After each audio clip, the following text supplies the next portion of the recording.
ವಿಷ ಸೇವನೆ ಮಾಡಿ ಕಾಲೇಜು ವಿದ್ಯಾರ್ಥಿಯೋರ್ವಳು ಜೀವಾಂತ್ಯ ಮಾಡಿದ ದಾರುಣ ಘಟನೆ ದಕ್ಷಿಣ ಕನ್ನಡ ಜಿಲ್ಲೆಯ ಬೆಳ್ತಂಗಡಿಯ ಮಿತ್ತಬಾಗಿಲು ಎಂಬಲ್ಲಿ ನಡೆದಿದೆ.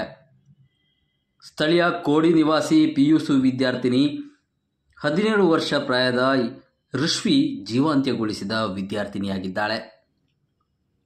ಋಷ್ವಿ ಸ್ಥಳೀಯ ಕಾಲೇಜಿನಲ್ಲಿ ದ್ವಿತೀಯ ಪಿಯುಸಿಯಲ್ಲಿ ವ್ಯಾಸಂಗ ಮಾಡುತ್ತಿದ್ದು, ಕೆಲವು ದಿನಗಳ ಹಿಂದೆ ಯಾವುದೋ ಕಾರಣಕ್ಕೆ ವಿಷ ಸೇವನೆ ಮಾಡಿದ್ದಳು.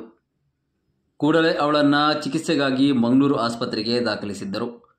ಆದರೆ ಚಿಕಿತ್ಸೆ ಫಲಕಾರಿಯಾಗದೆ ಋಷ್ವಿ ಇವರು ಇಹಲೋಕ ತ್ಯಜಿಸಿದ್ದಾಳೆ. ಋಷ್ವಿ ಜೀವಾಂತ್ಯಕ್ಕೆ ನಿಖರ ಕಾರಣಗಳು ತಿಳಿದು ಬಂದಿಲ್ಲ. ಈ ಬಗ್ಗೆ ಬೆಳ್ತಂಗಡಿ ಪೊಲೀಸ್ ಠಾಣೆಯಲ್ಲಿ ಪ್ರಕರಣ ದಾಖಲಾಗಿದ್ದು, ಪೊಲೀಸರು ತನಿಖೆ ನಡೆಸುತ್ತಿದ್ದಾರೆ.